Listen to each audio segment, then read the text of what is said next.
Welcome to Penrose Learning, where we make understanding easy. You need admin rights and your new DNS IPs. Once ready, open Settings or Control Panel.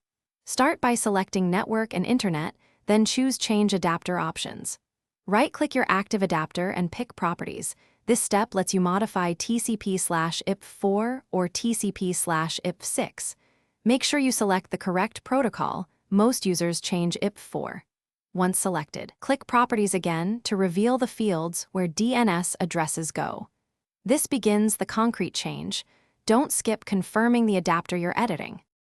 With the IP4 properties open, use the following DNS server addresses so you control both preferred and alternate entries. Type your primary DNS in preferred and the fallback in alternate.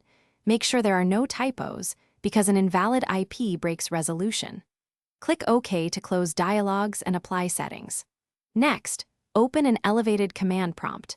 Run ipconfig/flushtons to clear the local resolver cache, ensuring Windows uses your new servers immediately.